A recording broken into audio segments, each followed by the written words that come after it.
मतलब बहुत अच्छे से हो गया हमारा कन्या पूजन। मतलब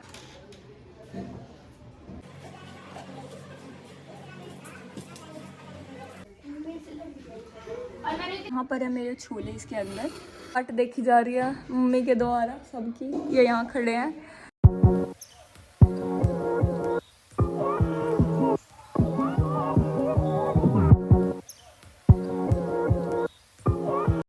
जय माता दी, जय श्री श्याम सभी को। आज मॉर्निंग में उठकर सबसे पहले नहा धोकर फ्रेशन अप होकर मैं आ गई हूँ किचन में, क्योंकि आज है रामनवमी, कंजक पूजा का दिन है, तो बहुत ज़्यादा काम था। सबसे पहले मैंने हलवा बनाया और साथ साथ आलू और छोले दूसरी गैस पर बॉईल चढ़ा दिए थे। यहाँ पर मेरे छोलों में सीटी आ गई थी तो मैंने इनको भी बना दिया। आज ना रामनवमी है और हम लोग जस्ट अभी कन्या पूजन की तैयारी कर रहे हैं, तो कन्या लेने गए हैं गोलू के पापा, और फटाफट से ना हम लोग एक बार ऑलमोस्ट खाना तो हमने सब प्रिपेयर कर चुके हैं, बस अब हमें कन्या पूजन करना है। आउटफिट मैंने ऐसा कुछ पहना नहीं है, यही सूट पहना है सिंपल, क्योंकि सुबह सुबह ना खाने में मतलब खाना बनाना होता है ना, तो इतना अच्छा आउटफिट कुछ चलने वाला है नहीं मेरा। सो दैट्स वाई मैंने सोचा कि सिंपल सा रखते हैं कुछ। और अब मैं फटाफट से ना हल्का सा मेकअप करके आती हूँ जब तक मेरी कन्याएँ आएंगी, ठीक है। तो लेट्स गेट रेडी। कट देखी जा रही है मम्मी के द्वारा सबकी, ये यहाँ खड़े हैं। हम दूसरों की कन्याओं को बुलाने जा रहे थे, हमारी खुद की छोरी को लोग ले गए, हम बैठे हैं, कोई तो आ दो कन्या जिमाने के लिए। पूरियाँ रेडी हैं और इसके अंदर है मेरा हलवा, है मेरी सब्जी, वहाँ पर है मेरे छोले इसके अंदर। तो मेरा सारा खाना ना खावे ना टहवा।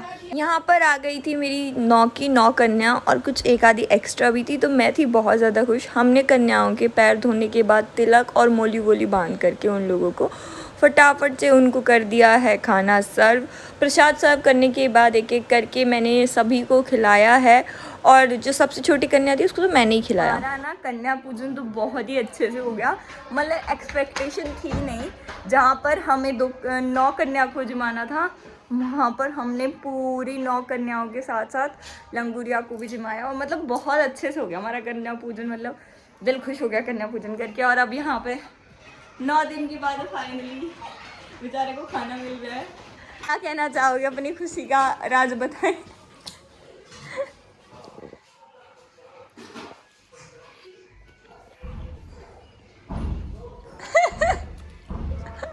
हम भी थोड़ा सा प्रसाद ग्रहण कर लेते हैं और उसके बाद फिर अपने नॉर्मल डे के रूटीन में लग जाते हैं। Let's go.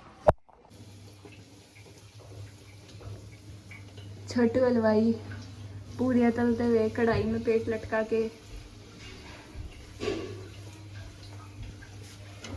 प्रसाद ग्रहण करने के बाद हम लोगों ने खाना वाना खा के हम लोग थोड़ा रेस्ट किया, क्योंकि ना बहुत दिन बाद जैसे अनाज खाया ना तो थोड़ा हेवी हो जाता है, वो चक्कर वक्कर आने लग जाते हैं एकदम से। तो वही हुआ आज मेरे साथ। जैसे ही मैंने प्रसाद ग्रहण किया, मैंने 2 पूरियाँ खाई थी, थोड़ा सा हलवा खाया था, और उसमें मुझे ऐसा हो गया जैसे मुझे चक्कर आ रहे हैं, और अभी भी थोड़ा लो फील हो रहा है, बट इट्स ओके, हो जाएगा थोड़ी देर में।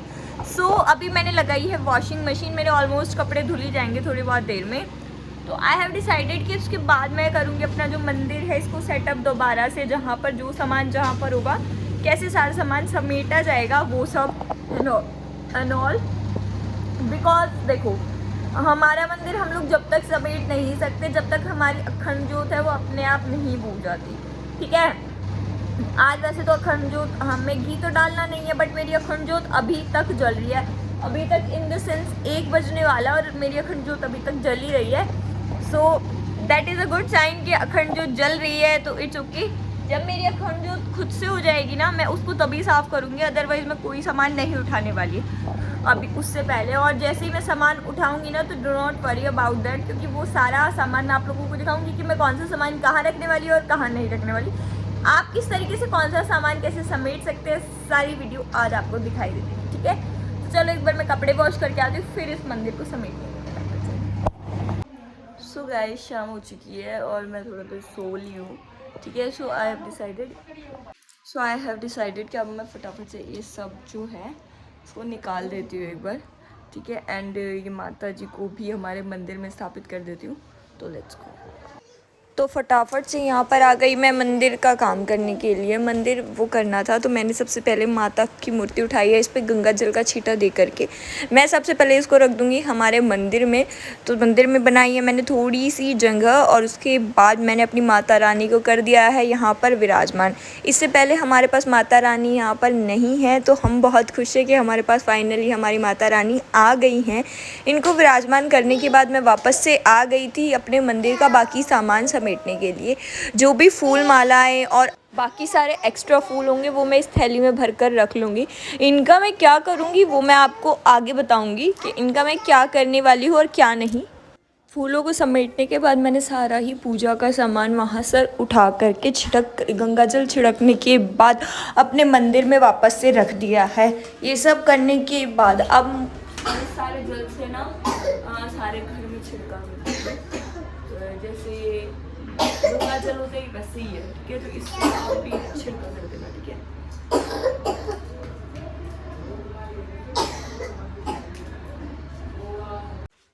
यहाँ पर फटाफट से मैं लग गई हूँ ये ऊपर का कपड़ा हटाने के लिए। इस ऊपर के कपड़े को हटाने के बाद मुझे सारी मालाएं और ये सारे बिंदरवाल निकालने हैं। इन सब को निकाल के अच्छे से असेंबल करके रखना भी एक बहुत ज़रूरी काम है।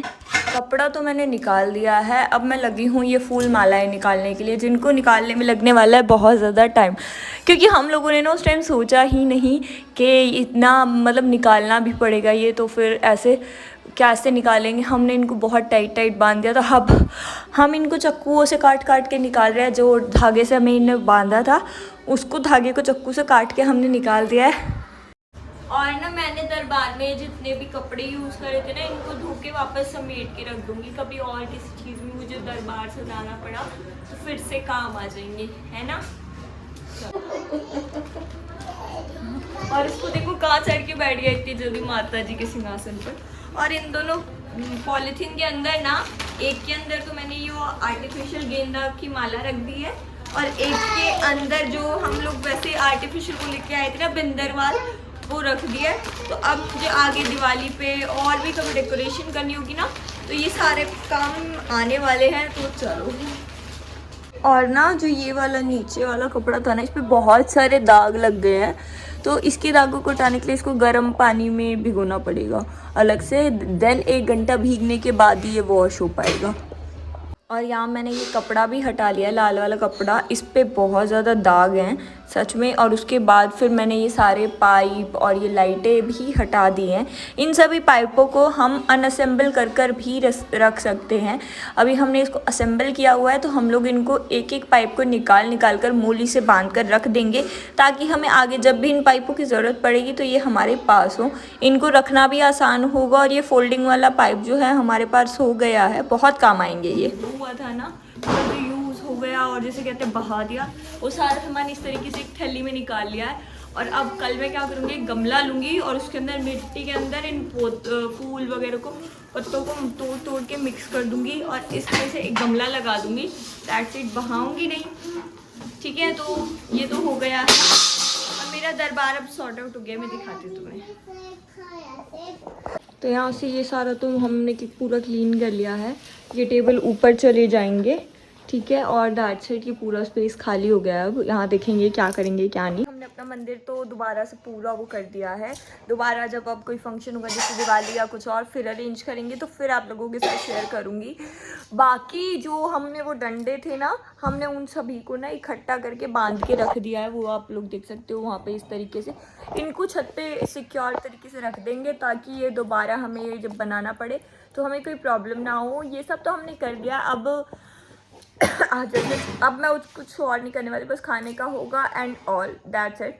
बाकी जब हम कल गमलों में वो लगाने जाएंगे तो वो चीज़ भी मैं आपको पक्का दिखाऊंगी कि नए गमले में आपको किस तरीके से अपने पूजा के बचे हुए सामान को यूज़ करना है एंड क्या करना है। तो चलिए फिर इसी के साथ इस व्लॉग में आज इतना ही। इसी के साथ इस व्लॉग का एंड करती हूँ यहीं पे। कल है दशहरा, दशहरे का व्लॉग देखना बिल्कुल भी मत भूलना, बहुत ही ज़बरदस्त आने वाला। और हम लोगों का रावण देखना भी मत भूलना, कैसा है, किसने बनाया, क्या है क्या नहीं है, कैसे रेडी होंगे एंड ऑल, सब कुछ दिखाने वाले हैं आपको उसमें। सो गाइस चलिए फिर इस व्लॉग का एंड करते हैं यहीं पे। आपसे मिलूंगी जल्दी एक बढ़िया से व्लॉग वीडियो में। तब तक के लिए bye bye, tata, see you, जय माता दी, जय श्री श्याम।